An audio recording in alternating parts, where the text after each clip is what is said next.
There is a lot to like with this coaching move that James Franklin just made.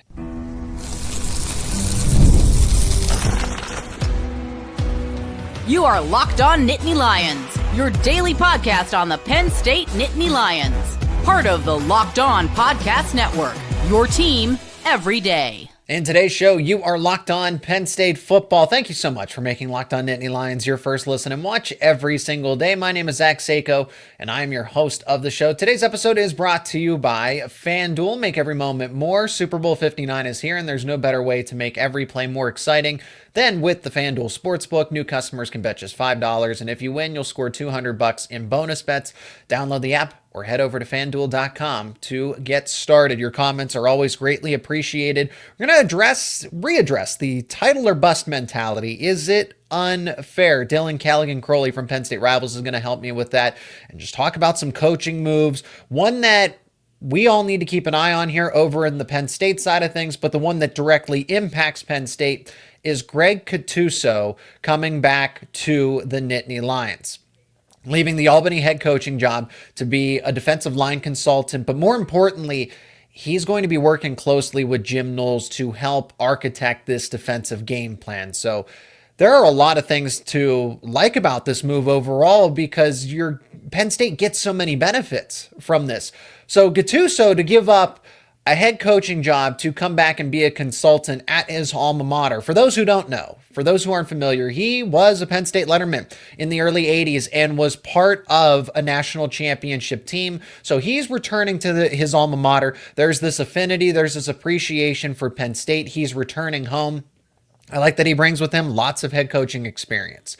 So this just builds up the staff a lot. It just raises the bar. It sets expectations higher. It puts another mind in the room that just understands collegiate football. He had plenty of success at Duquesne when he was the head coach there. Albany, I would say it was a bumpy road to navigate, but 2023 season, they made it to the FCS semifinal. He was named the coach of the year. So just bringing with him a lot of head coaching experience, well-traveled.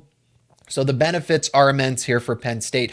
This is an excellent move by James Franklin just to go and get somebody as an assistant, as a consultant that brings with him all these intangibles of a coach. You're getting a head coach as an assistant.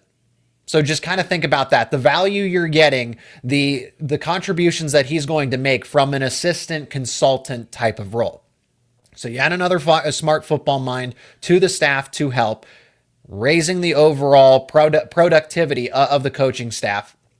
And it's just a feel-good story, right? For Gattuso to have this long journey, was a grad assistant once upon a time at Penn State for not very long in the 80s, one season if I'm not mistaken, and then does return home and now gets to join a team that is going to make a national championship run. So how fitting personally would that be for Gattuso, who joins the staff, was part of a national title team in 1982, and then Penn State could potentially do that in January 2026, right?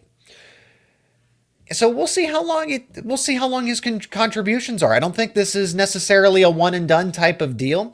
We'll see, but I like specifically that he's going to be focusing on not only being an assistant, the right-hand man to Jim Knowles and the outlook of the defense, but he's going to be a defensive line consultant. So he's giving Deion Barnes some extra help as well. And it's the more the merrier. That's the forte of his experience. Yes, he's been a head coach for a long time at Duquesne and Albany, but along the way, a lot of stops that he made, he was the defensive line coach.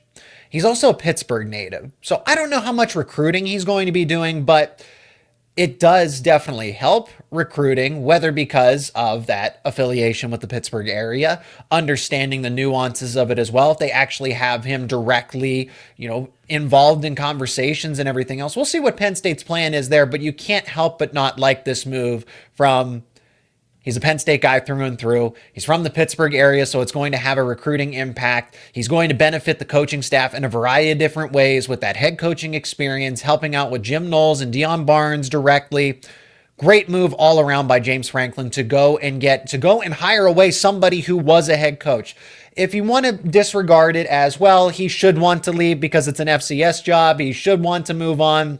because it's Albany. They were struggling. However you want to frame it, that does take some leverage. That does take some negotiating to have somebody give up a head coaching job to take a serious step back. Now, granted, it's his alma mater, so probably an easier conversation. However, James Franklin to go and identify and say that we can get Greg Gattuso on staff for what should be a title run, because we are going to discuss that more in the upcoming segment. Before we welcome on Dylan Callaghan-Croley, I do want to point something out that just should be on the radar of Penn State fans.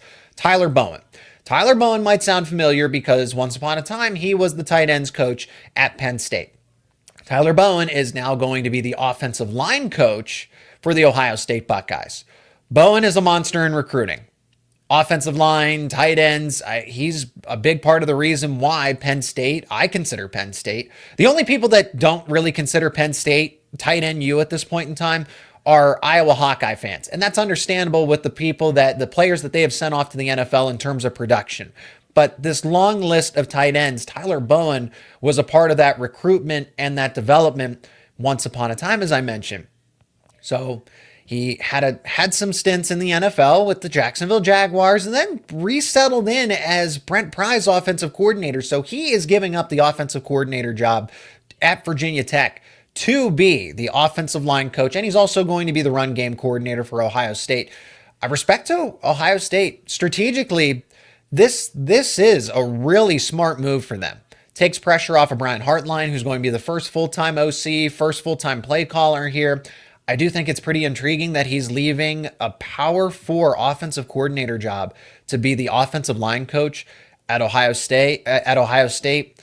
This is an A-plus hire, and why it affects Penn State is because of the recruiting aspect. You are now going to see Phil Trautwein and Tyler Bowen go head-to-head for a lot of prospects that are going to mutually cross paths between, and not that they didn't before, but now you're going to see the intensity turned up a little bit more because of Tyler Bowen's roots. Again, even though he was the tight ends coach at Penn State, he was an integral part of Penn State's recruiting staff. So that experience in the Mid-Atlantic, Northeast region, right, the East Coast, this is where he has really made his way. He's had stops in Pennsylvania now, Virginia, along with other stuff. The experience in the NFL, that's going to go a long way. And now Penn State has to go up against that in Tyler Bowen. So it makes for great competition across the board. It's not ideal for Penn State, but something to be aware of, that a familiar face returns to the Big Ten and now has a direct impact and is going to go up against Penn State directly. Just means Phil Trautwein's job just got a little bit harder, but I think it's worth mentioning. I think it's worth analyzing here, given his time in Happy Valley, his ability to recruit, and his ability to coach. The fact that he's the offensive coordinator, he was the tight ends coach. Again, he's been able to coach offensive line as well, but that hasn't been his primary role as of late. And Ohio State says, we want to bring you in as our replacement for Josh Fry, who just went off to the NFL. You're going to be the guy. So that's what they think of Tyler Bowen. This is a big deal. Also, this is a big deal for Brent Pry because he was Virginia Tech's offensive coordinator. I don't know how much time Brent Pry, former Penn State defensive coordinator, don't know how much time he's going to have left in Blacksburg there. So this certainly doesn't help his case. And I wonder if Tyler Bowen is leaving knowing that the writing is on the wall. Potentially. That's all I'm going to say there. We got to turn the conversation back over to Penn State. Title or bust? I think it's completely justified. Others say differently. We're going to talk to Dylan Callaghan-Croley from Penn State Rivals on the other side of this break. Today's show is brought to you by PrizePicks. The big game is almost here, and there's no better way to make it even more exciting than with PrizePicks, the best place for daily fantasy sports. With over 10 million members and billions in winnings awarded, PrizePicks makes it fun and simple to get in on the action. Here's how it works. You pick more or less on at least 2 player projections, and if you're right, you could win up to 1,000 times your cash. PrizePicks even has a free pick for the big game where Patrick Mahomes only needs to throw for 1 yard to win. Pair that with one more correct pick, and you're cashing out. You can look at the board for this weekend for the big game. And let's take Travis Kelce for an example. Do you like more or less on his receiving yards? Or what about the other quarterback? We mentioned Patrick Mahomes. How about Jalen Hurts? Do you think he'll have more or less on his passing yards total? There are a lot of options. And the best part of all of this, if you win, there are fast and safe withdrawals. So when you win, the cash is in your account in as little as 15 minutes. Check out the promos tab to tail any of these super sweet Millie winners big game lineups. And if you tail a lineup that goes 3 for 3, you can win a split of $1 million in promo funds. Download the app today. Use code LOCKEDONCollege to get $50 instantly after you play your first $5 lineup. That is code LOCKEDONCollege for $50 instantly after you play your first $5 lineup. That is PrizePicks. PrizePicks, run your game. Dylan, it's great to have you on because I want to get another perspective to add to this conversation. The championship or bust expectation mentality, I think it's completely justified. Others may disagree, but let's get another perspective to add to this. Why is this correct? Why is it also unfair? Oh, thanks for having me back, Zach. Always a pleasure to be on the pod. Yeah, I think it is fair for Penn State fans to have this title or bust mentality about this team. I think it's almost a fair mentality for Penn State to have. Let's be honest. Michigan and Ohio State mostly ran with a title or bust mentality the last 2 years as well. It panned out for both of those teams. But you look at what Penn State is bringing back for next season offensively. You look at the coaching staff they have assembled, one that you can argue from top to bottom is the best coaching staff in all of college football, even despite what some people may have or may not have against someone like Marcus Higgins, who we all agree. Or James Franklin, who we all agree, Higgins needs to step up.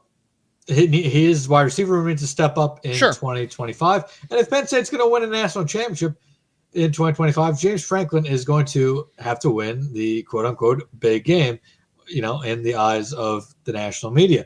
I think it's a little bit overblown. But, I think it's fair to have that mentality as a Penn State fan. You look at what they return. You look at the coaching staff. You look at what they're going to lose after next year. 2026 is probably going to be a pretty decent team, a good team, maybe a college football playoff team again. But it is not going to be the national championship contender that this 2025 team is. You can argue going into 2025 that Penn State is the number one team in the country. I've already made that argument. You already have. I personally have had them before the Jim Knowles hiring at number 2, maybe number 3. But I was going back and forth between them, Ohio State, Notre Dame, Texas for that potential number 1 spot. And I think with this Jim Knowles hiring, that I may very well put them in that number 1 spot now. This has an argument to be, like we said, the number 1 team in the country. ESPN say, Bill Connolly of ESPN, somebody that a lot of people in this college football world respect, he predicted for his way too early prediction right now, Penn State beats Georgia in the national championship next season. I mean, there's a lot of buzz around this program, and it is only January.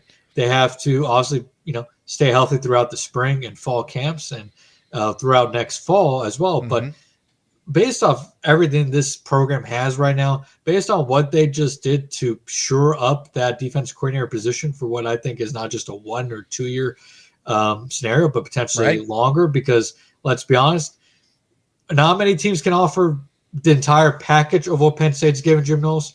And if he's going to the NFL to be a DC, I'm pretty sure he's going to be taking a pay cut to do so as well. So, I mean, and I don't get the sense right now that he wants to be a head coach. If he wanted to be a head coach again, he could have been. So I think this is a hire that, barring a surprise in my eyes, Jim Knowles has a chance to be at Penn State for, more than 1 or 2 seasons. I could see this being a 3-4 year marriage, and we'll see how long it lasts. But I think it could be one that lasts a while. And if it does, that's going to help keep Penn State afloat amongst the nation's powers. But I think it's absolutely fair considering what they have going into next season, what they don't have coming out of 2025. It's absolutely fair for a fan's perspective to have a national title or bust type mentality. Is it unfair? Sure. I don't think it is, because Penn State's clearly all in. Sure. And you don't get the caliber of a defensive coordinator from from the team that has been a thorn in your side for the longest time. This wasn't, oh, hey, we poached a coordinator, a rising star in the group of 5 ranks, or went and got a Joe Moorhead from a Fordham, right? That basically that defensive version of that. You went and bullied Ohio State financially and said, we want your DC, and took him away. So Penn State is putting itself into this territory of where it is championship or bust. Yes. And that doesn't mean that everything's a failure if they get to the game or if they get to the semifinal, right? I can understand the concern about that. And so much can change with the transfer portal, and there's going to be big spenders, and Ohio State's got to make some moves now after what they're losing. But that's my point, is that Penn State has a lot returning between quarterback, 2 running backs, 4 starting offensive linemen, and then some. Deny Dennis Sutton, Zane Durant, and then the expectation that A.J. Harris, Tony Rojas, and Zachy Wheatley as well. Zachy Wheatley's coming back. But those other players that are expected to take that big step forward, that's what Ohio State had for 2024. That's what Michigan had for 2023. And the expectation was championship or bust. Penn State is in unfamiliar territory. I get that. But it is okay to acknowledge that this is the best opportunity that Penn State has had since the mid-2000s, and because of the time frame, you don't get, oh, hey, let's follow up next season. No, this is it. You get Drew Aller for one more season, Singleton and Allen for another season, most of this offensive line for one more season. Of course, a guy like Luke Reynolds could come back, and you have the running back depth chart as well behind Singleton and Allen, but these veteran players came back with the purpose in mind of, oh, let's make some small improvements. No, they came back for a championship or bust type of season. No, yeah, I agree wholeheartedly with you. And I think my unfair comment was more towards, could one argue it's unfair to put, that level of pressure's on. This is what they want. I wouldn't even say pressure, but the notion of title or bust gives the idea if you don't win if you get to national championship, it's a complete failure of a season. And yeah, I mean, if Penn State doesn't win national championship next season, I think it would be not fair to ask, but I think a lot of fans would ask, if it's not now, when will it be? Exactly. Right? I think that's the kind of the fair the timing. Time, right? Penn State will have other opportunities to win a national championship if they continue to, invest at this level, recruit at this level, invest in NIL at this level. If they continue to do all that, they will have other opportunities. But this has a chance to be arguably one of the most talented rosters. Not the most talented, because I think you could argue 2023 was maybe more talented. 2022, 2017. 2017. You can argue those teams were more talented. 2019, perhaps. Those teams were more talented. But they had the veteran quarterback. They have arguably the best coordinator duo in college football. They have the best running back duo in college football. Best running back duo in college football. That quarterback, despite what he did in the semifinals, is probably the best quarterback. Player. Probably the best quarterback coming back right now. Not counting Arch, because Arch has played barely anything. He's not a returning starter. Right.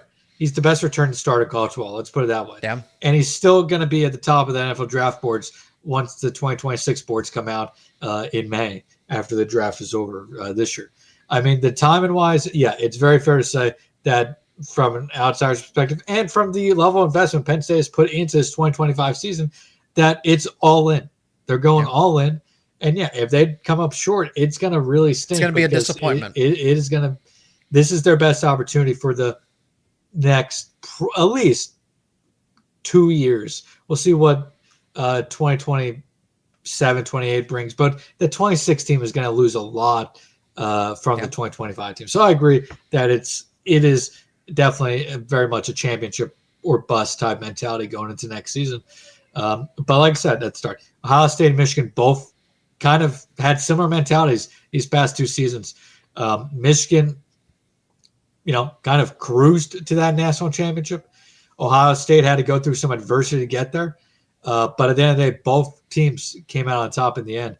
And adding a guy like Jim Knowles to the mix, a guy who's now won a national championship, despite, some things behind the scenes that may not have been, meshing well for Ohio State, speaks to the volumes of just how good of a defense coordinator is and how focused he was on getting that national championship delivered to Columbus. And now he'll look to do the same here in Happy Valley.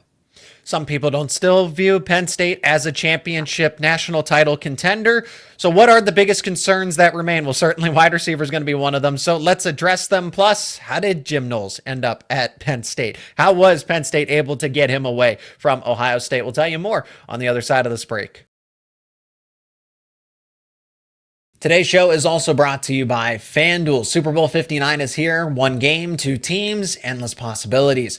And there's no better way to make every play more exciting than with FanDuel Sportsbook. Whether it's predicting the first touchdown, calling the MVP, or even betting on the coin toss, FanDuel makes it easy to get in on the action. And with live betting all game long, you can adjust your bets as the game unfolds and feel the thrill from kickoff to the final whistle. The live betting feature lets you stay involved no matter what happens on the field, and the app is super easy to navigate. Plus, knowing that you can place a $5 bet, potentially win $200 in bonus bets for the Super Bowl, now that's icing on the cake. And if we look over at FanDuel.com, we can see the lines for the Super Bowl. The Kansas City Chiefs are 1.5-point favorites against the Philadelphia Eagles, minus 120 on the money line. If you're thinking Eagles, plus 102 currently. The total is set at 48.5. If you like those lines, just head over to FanDuel.com or download the app to get started and bet just $5. And if you win, you'll score $200 in bonus bets. That is FanDuel.com. Bet with FanDuel, an official partner of Super Bowl 59. All right, Dylan, let's pick back up with the concerns that are going to surround this Penn State football team. Let's go with the obvious one. It's not about wide receiver number one. I like Kyron Hudson. I like Devontae Ross. I don't think that Penn State needs an elite wide receiver in order for them to be a title contender. See Michigan 2023. And if you want to bring up Connor Stallions, then this conversation isn't for you. Okay, but Michigan was built behind an elite defense, a capable quarterback in J.J. McCarthy that didn't make mistakes, Drew Aller, and a dynamic duo in Blake Corum and Donovan Edwards. And I think Nicholas Singleton and Katron Allen in year 4 are better than both of them. My point being is that they don't need an elite wide receiver. What they do need is depth. If Kyron Hudson or Devontae Ross get hurt, then that is a little concerning. You are banking on what? Liam Clifford after that? Is Tyser Denmark ready to break out? Is Peter Gonzalez back from injury? Is Josiah Brown taking a step forward? These are some of the recruits that Marcus Higgins is truly responsible for. I'm not entirely blaming him for players that he didn't bring into Penn State, but these are some of the recruits that need to start taking a step forward. Caden Saunders comes back from injury, so I don't know who that next option is after Kyron Hudson, Devontae Ross, and Tyser Denmark, because those are the first 3 wide receivers. If one of them goes down, then the concerns for me personally really do go up. No, yeah, and they're going to be active in the portal in the spring and trying to find another wide receiver to add to that room. They have to. Let's be honest, they have to. Yep. That wide receiver room, I mean, in general, you look at this team, I think there's two spots where if they turn out to be Achilles heels, you and I think most people won't be surprised. And right now, that's for me wide receiver depth and the wide receiver room as a whole. I don't think they need to be an elite passing team to win the game, to win a national championship next year. Nope. But they need to be able to put together quality performances when needed, which they clearly did not get in the semifinal this season. Anybody, but if you can run the ball effectively, you don't need to rely on throwing it as Michigan did, and they have Luke Reynolds, they have Khalil Dinkins. Oh, and guess what? You can throw to Nicholas Singleton, Katron Allen. Do you move a Quentin Martin to wide receiver or a Corey Smith to wide receiver temporarily? Because I really do think that they're going to run a wishbone with 3 listed running backs, but because of what Martin and Corey Smith could give you hypothetically, that it's like a wide receiver running back hybrid. Right. And I think the general idea for the wide receiver, and it's a pretty low bar, but they just need guys that can get open in big situations when needed. Yeah. Like if they have one guy who can get open against Notre Dame, they play for a national championship game. That's the difference.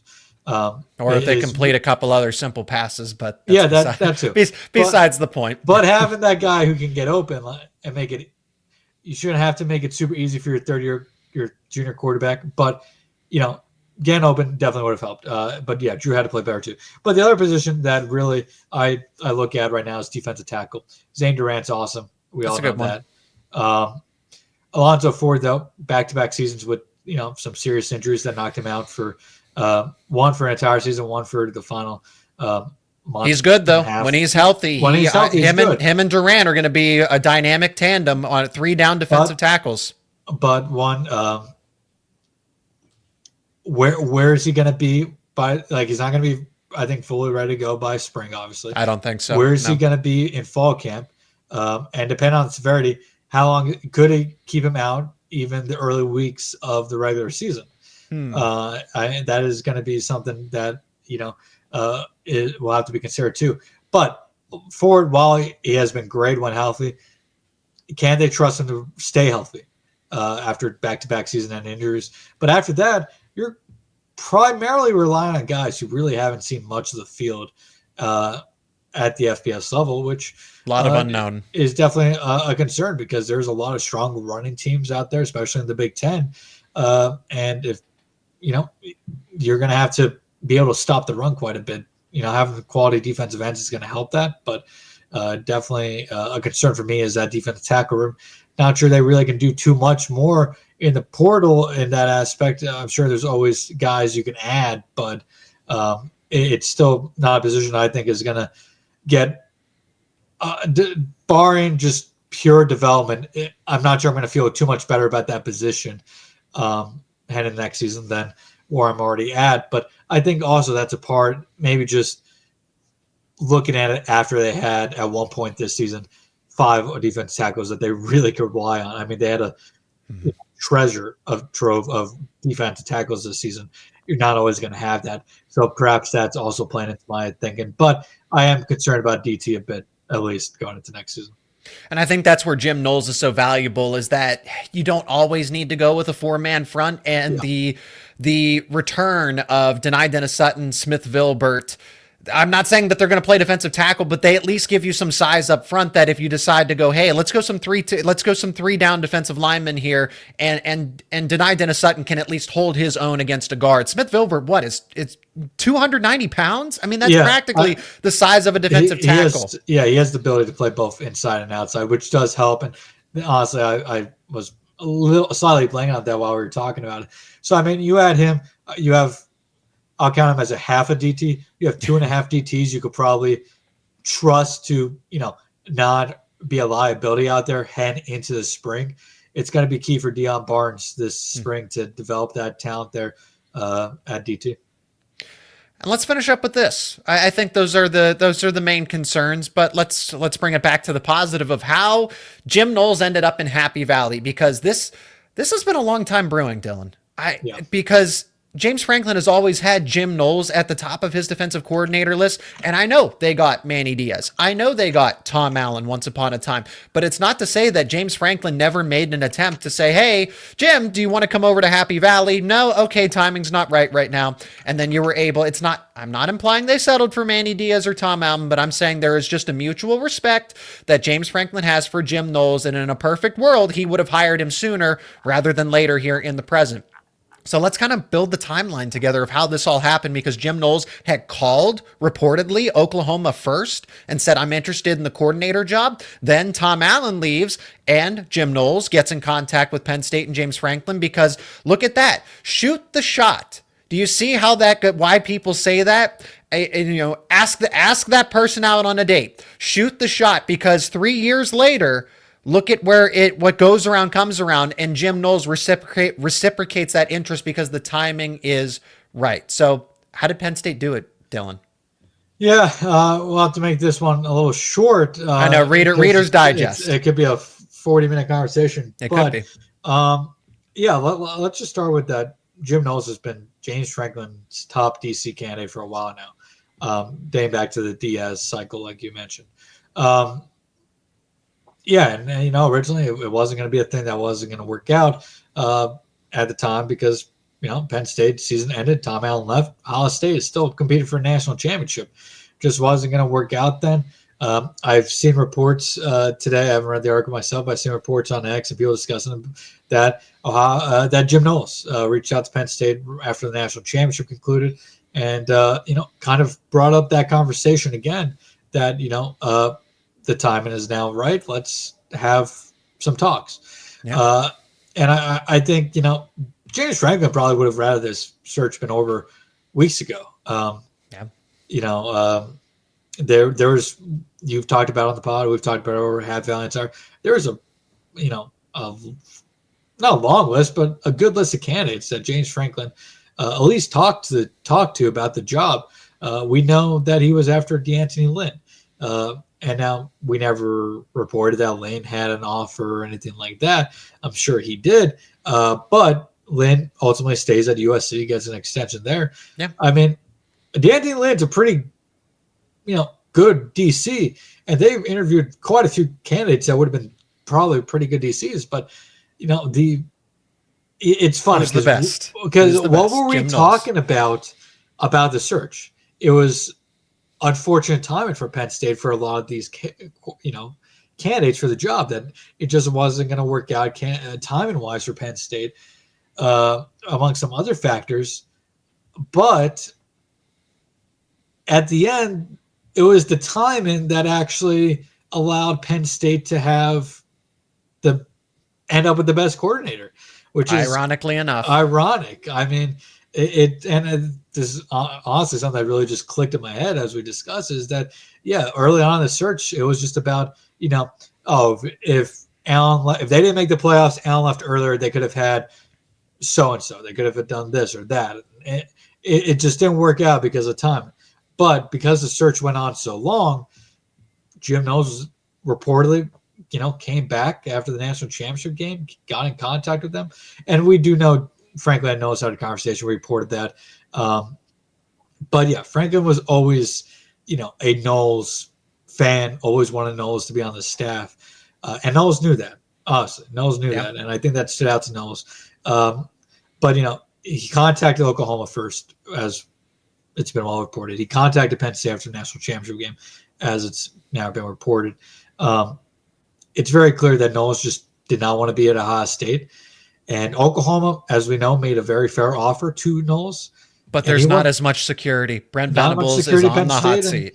It's just very clear, in my opinion, that Knowles wanted to be at Penn State, wanted to be part of what James Franklin's building here, and thinks it's his best shot of being a winner once again in 2025 and beyond. I also like that Penn State is now 2-0 in coordinator battles. Andy Kotelnicki first, they outbid Oklahoma there. Jim Knowles second, they outbid him. And it seemed like Oklahoma had the inside track to do this, to land Jim Knowles. He contacted them first in the middle of the playoff run, and Penn State still comes from behind and lands their guy. Yeah. He is Dylan Callaghan-Croley over at Penn State Rivals, HappyValleyInsider.com. Check out his work down in the description. Dylan, thanks so much for the time again, as always. Appreciate you coming back on the podcast. Thanks for having me, Zach. And again, thanks so much for making Locked On Nittany Lions your first listen and watch every single day. For your second listen and watch, check out Locked On Big Ten with host Craig Sheeman. Craig puts the Big Ten first when other people seem to overlook the conference, and that's fine. Let them sleep on the best conference in college football. You can find Locked On Big Ten available on YouTube and wherever you get your podcasts, and it is part of the Locked On Podcast Network, your team every day.